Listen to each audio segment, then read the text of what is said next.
Alrighty, what is going on, everybody? It's Nordic here, back again, and it is time. The 2022-2023 season is only like 2 days away. It is not that far away at all, and I figured, you know what? Why not squeeze a little tier rankings video into the equation here before the season gets started off on Tuesday, October 11th.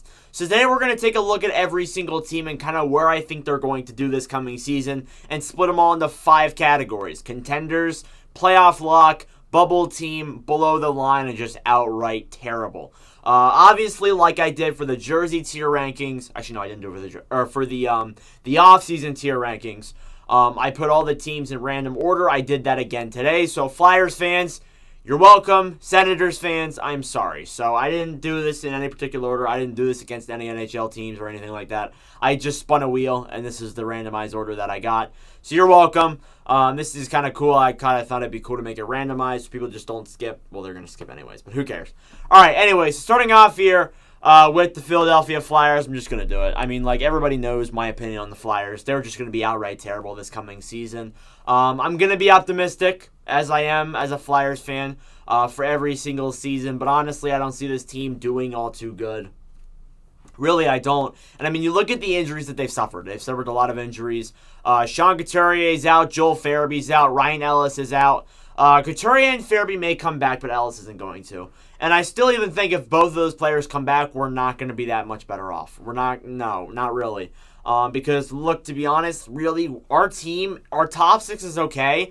But apart from that, our bottom 6 is a bunch of inexperienced and young forwards. So, like, or just old irrelevant depth players. So, like, really, we don't have anybody on that team that I'm like, yeah, they're amazing, they're great.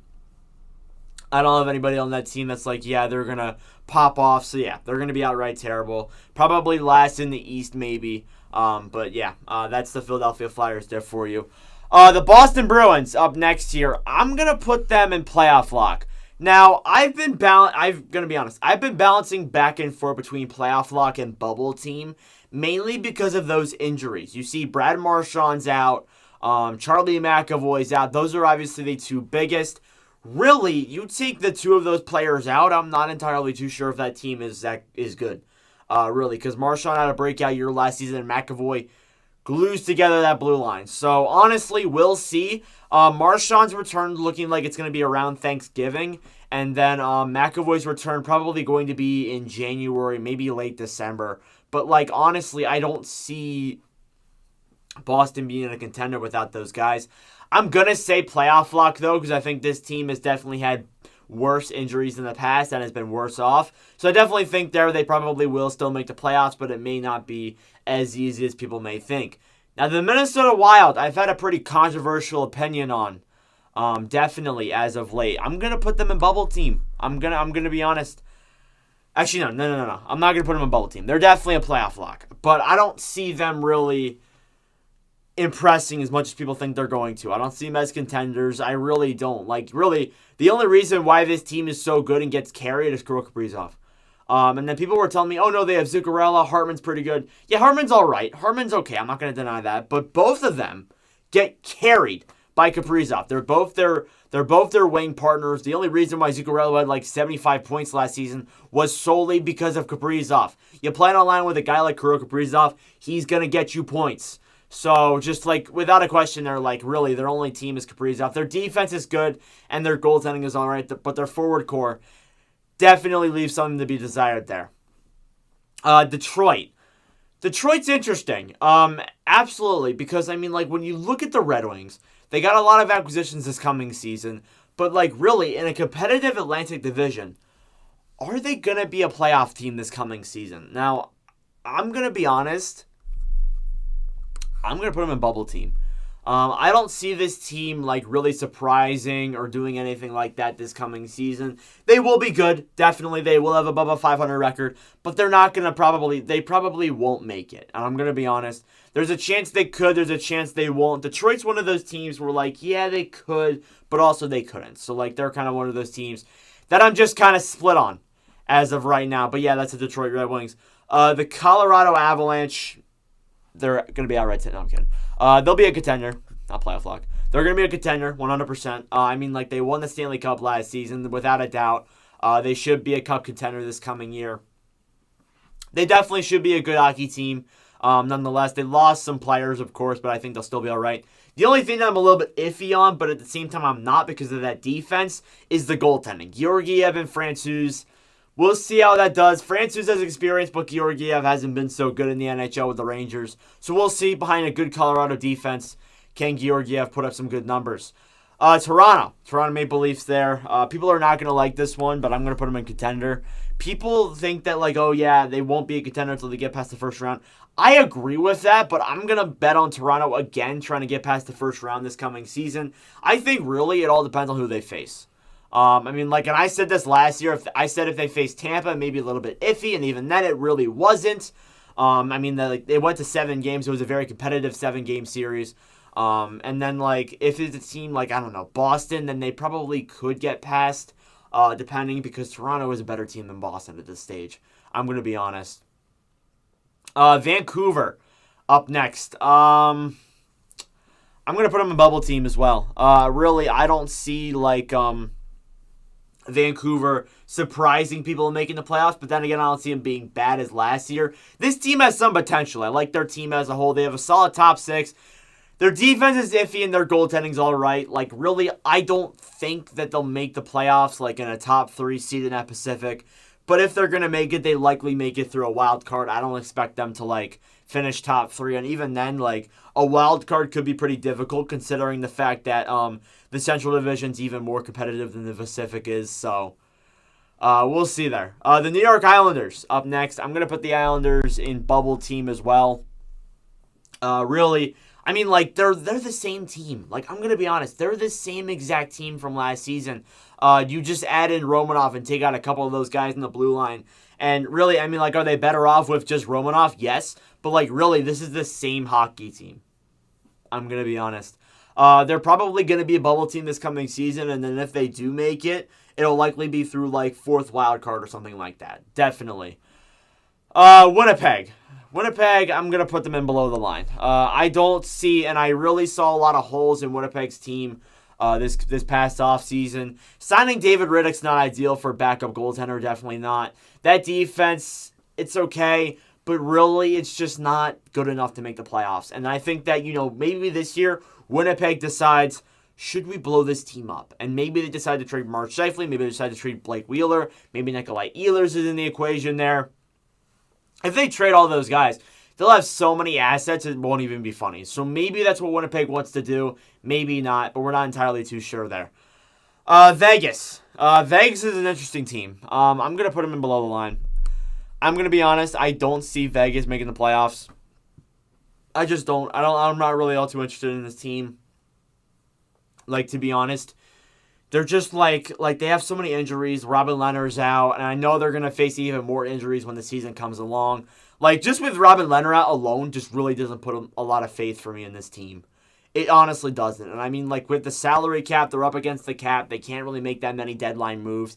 Even if they do make it, what are they going to do? You have Jack Eichel, sure, but really apart from that, I'm not entirely too sure if this team's a electric or a team that's going to go far. Really, I don't see it in Vegas anymore. This team's kind of starting to fall off a cliff. Buffalo up next here. I'm going to put them in below the line. I don't think they'll be outright terrible, but they'll definitely be below the line. I think this team is starting to move in the right direction, starting to trend in the right direction. So definitely they should be a good hockey team, but nothing surprisingly good. They'll be a good team. They have some young guys coming up. They named Kyle Okposo captain yesterday, obviously. So really there I'm optimistic to see what they're going to do. But I do think that Buffalo won't be a playoff team, but they'll definitely be solid. Just below the line, though. Florida. I'm going to put them in... Oh, geez. I'm going to put them in playoff lock, just for now. I might change that later. But I'm going to be honest, Florida lost a lot of pieces this past season. Jonathan Huberdeau, Mackenzie Weegar. They gained some back, of course, in Matthew Tkachuk.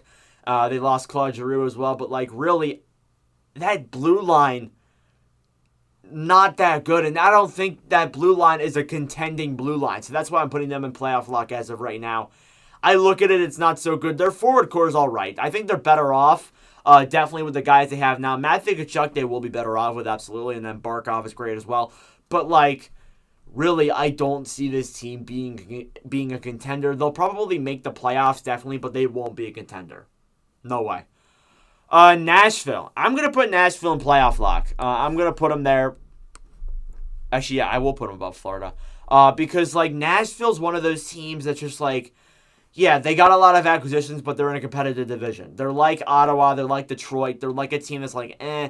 But, like, the difference between them and Detroit is that they have playoff experience, and they're a lot better of a, and in my opinion, they're a lot better of a team, and they're in more of a later stage. I think acquiring a guy like Nino Niederreiter is going to be really good for this team. He actually did really well in the Global Series. He had like 3 goals in 2 games, which I thought was pretty impressive. So, obviously there, we'll see what the Predators can do, but I definitely think they will be a playoff lock for this coming season.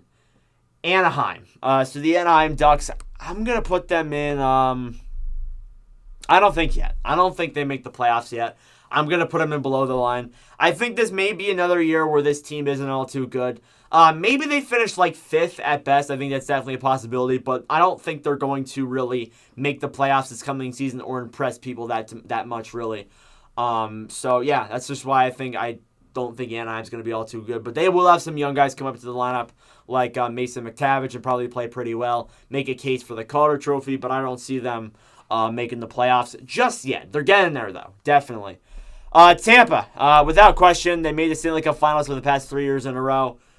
Who says they can't do it again? They're definitely a contender for this coming season. Just the team overall. Kucherov, Stamkos, just that whole team as a whole, I just can't see why they wouldn't make it. I'm going to be entirely honest. They're a great team. I just can't imagine why that team wouldn't be all too bad. And honestly, they should make the playoffs. Following up there, you have the New York Rangers. They're obviously a contender as well. Obviously, the Rangers are one of those teams that obviously lost a lot, but they gained some back this past offseason. And they could be a team that comes back in the trade deadline next year and makes a big deadline move. And honestly, it wouldn't surprise me, and I definitely would be able to see it. But we'll see what happens there if you're the New York Rangers, obviously. Chicago. I think everybody knows where I'm going to put Chicago. I think everyone has Chicago in the same category. They're going to be outright terrible, without a question. This is the year where they fall off a cliff. So, really, not surprised. Chicago, they lost a lot this past offseason to Brinkat, Doc, Boquist. They lost Boquist 2 seasons ago. But Kirby Doc is another guy as well. So, I don't see this team doing good. They're going to be bad this coming season. They could trade Patrick Kane. Taves could get traded as well. There's a couple other guys there. But really, when you take Kane and Taves off this team is a bunch of nobodies. I'm going to be that honest. Like, when you look at this team is just honestly a bunch of nobodies when you take Kane off that take Kane off that roster. So, yeah, not looking so good for Chicago right now. But hopefully this coming season, maybe they win the Bedard sweepstakes and they get Connor Bedard, and maybe their future won't be as bad as we think. Dallas. I'm going to put Dallas in playoff lock. If you guys know me, if you guys have been watching my videos, you guys will know that I've been very high on the Dallas Stars. I think they could even finish second in the Central Division this coming season. I would love to see it. So, obviously, we'll see what is to come for that, but I definitely think that the Dallas Stars are definitely a playoff lock. I just like their top 6. Their depth is pretty good. They got some young guys coming up. Their defense looks solid, and their goaltending is good as well. So the only thing that I think they need to improve on is the defense. I think Lundqvist could be the answer, but I think they still need some more pieces on that blue line before I say, yeah, they're a good team, and I think I accept them. Montreal. Outright terrible. I'm just going to say it. They're not going to be that good. This is going to be another season where they're pretty bad. They're not going to be, terrible, but they still will be terrible. I'm this is another year where they're going to be pretty bad and make another case for the Bedard sweepstakes and try and get another first overall pick. But obviously we'll see what Montreal can do. This is obviously another season they're going to try and rebuild in the right direction. Los Angeles. If you guys don't know, I actually made a TikTok today about how they're going to break out this coming season, so I'm going to put them in playoff lock. I don't think they're a contender just yet, but I think they're definitely a team that is definitely a lock to make the playoffs this coming season. So there you go. You got 4 teams in playoff lock and 4 teams in contenders and 6 teams in playoff lock. So you got 10 teams making the playoffs so far. Seattle. They're not going to be bad. I don't think they're going to be outright terrible. They most likely will be below the line, though. I think they probably will be a team that doesn't make the playoffs, but they're not going to be terrible either. They got some good acquisitions this past year. Martin Jones, a good backup. Obviously, they are a good acquisition. Andre Burakovsky's another good one. Matthew Beniers coming into the lineup this coming season. Shane Wright as well. So obviously Seattle will be good, but they're not going to be like playoff good. They definitely will be a better team, but they still will be below the line there. Arizona, outright terrible. Just without a question there. Arizona is not going to be all too good. I'm going to be honest. Really, I don't see them being like a really that good of a team. Obviously, they just have one good player, and it's Clayton Keller, and then Jacob Chikrin as well. So, like, really, they're not going to be that good of a team this coming year. I don't expect them to be. But, yeah, we'll see what the future brings for Arizona, obviously. Columbus. Okay, so Columbus, I'm going to put in bubble team. If you guys have been watching my videos as well, you would know that I've been very high on Patrik Laine, specifically saying that he could score 55 goals. That is a hot take, definitely, but I think with Johnny Gaudreau coming to town, he finally gets the passer that he needs. We'll see, though. But yeah, Columbus, even if Laine does score 55, I don't see them really making the playoffs or surprising that much. They will be a bubble team. They will be in the mix, but they're not going to be like a crazy team in the mix either. Capitals. So Washington there, I'm going to put them in bubble team as well. The injuries of Tom Wilson and potentially TJ Oshie as well are a little bit worrying, definitely. So I'm a little bit worried about what that team's going to do. They won't be like bad, but they won't be playoff good either. I still think they'll be a solid team because they just have the experience. They could make the playoffs. I hope they do prove me wrong, but really, I'm not sure. I don't see this team really doing all too good or doing the best this coming season. New Jersey. New Jersey, I put them in the same column for the past 2 years now, and I feel absolutely terrible to do that, but really, when you look at their team, they got a lot of young players. They're going to be good this coming season, but I don't think they're going to be playoff good just yet. And I hate to say it, but with that competitive Metropolitan Division, with your only bad team being the Flyers, yeah, no, I just can't see it. I'm sorry. I'm truly sorry. I just cannot see the Devils making the playoffs this coming season. Could they be a bubble team? Maybe, but I still don't see them, impressing. Because, if they rise up, who's going to go down? That's the biggest question there. Carolina, they're without question a contender, no doubt in my mind. Carolina, a very good team. They're not a team that's going to score 100 points with one player and then 90 points with another player. No, you're going to see a lot of teamwork and effort throughout the entire lineup, really. And that's kind of what I like about Carolina. You're not going to see one player crazy performing. Obviously, Aho's going to do better than everyone, but he's not going to do so much better than everyone that he's 40 points ahead of the next scorer. No, it will be a very team effort, and that's kind of what I like with Carolina. And that's definitely what I think could carry them to a Stanley Cup championship. The Alberta teams up next. Now you got the Calgary Flames and the Edmonton Oilers. Starting off with Calgary. Calgary made a lot of moves this past offseason. Are they a contender? Are they not? All right, I'm just going to put them in the same column. I'm going to say they're both of them are definitely contenders. Calgary and Edmonton are both contenders. You could argue maybe not, but I think Calgary with a lot of acquisitions. The thing is, though, Calgary needs to click. Everything needs to click at the right time for this team to just pop off and really start making it towards the cup. But obviously they got a lot of new acquisitions. This team has a whole new identity at this point.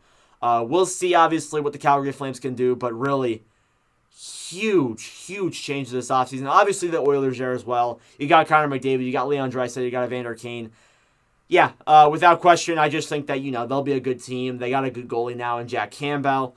So we'll see there what the Oilers can do, but they definitely could be a cup contending team this coming season. San Jose. I'm going to put them in outright terrible. They won't be a team that's that good this coming season. Definitely not. We have a team from each division now. The only team that has two is a Central. So, obviously, San Jose obviously heading into that bad season. They have a whole new coaching staff behind David Quinn and Mike Greer. So, we'll see what San Jose is going to do, but I don't think they're going to be all too good. They probably will be bad. They're not going to be as bad as the teams ahead of them, But they definitely teams that I've listed previously, but like they're not going to be great either. So they're not going to be that good. They're not going to be absolutely terrible, but they still will be terrible, if that makes sense. Anyways, moving on to the Pittsburgh Penguins. They're definitely a playoff lock. Crosby, Malkin, Letang, that trio is reunited, so obviously this team will be good. Just not contenders, though. I don't see them passing any of the 7 teams that are above them, really, or any of the 7 teams that are on their same level, really. So really, honestly, I feel bad for Pittsburgh. They will be a team that makes the playoffs, but they won't be. I'm not sure what they'll do, but they definitely have experience, though, so we'll see what they can do. St. Louis, I'm going to put them in playoff lock. Obviously, St. Louis lost a lot this past season, and I definitely seen fans argue, oh, hey, they are not going to do better than this team. They're not going to do better than that team. But the thing is, though, this team has a lot of experience, so we'll see what St. Louis can do, but they definitely probably will be a playoff lock in that already competitive Central Division. Notice how I have 4 teams from the Central Division that are in playoff lock, and then I have 1 team in contender. That's 5 teams altogether there. So, just saying. And last but not least, the Ottawa Senators, probably the team that everybody's been talking about the most. Obviously, Claude Giroux, Alex DeBrincat. This team's going to be really powerful on that blue line, or not the blue line, that forward core. They've been looking to get Chychrun. I'm going to put them in just for this season. People might get mad at me, but I'm going to put them in bubble team. And the only reason why I'm doing that is because of that competitive Atlantic division. You have so many teams in that division that's going to be so competitive. I don't know if Ottawa has the experience yet to really get there. So that's why I think where that team's going to finish. But yeah, that is my 2020-2023 tier rankings for every team this coming season, splitting them off into 5 columns. Let me know your thoughts in the comments below. I'm probably going to be wrong on a lot of these teams. But anyways, thank you all very much for watching. For all your supporters later, really do appreciate it. Make sure to subscribe down below if you are new. But anyways, thank you all very much for watching. And I will see you guys when the season begins. Adios.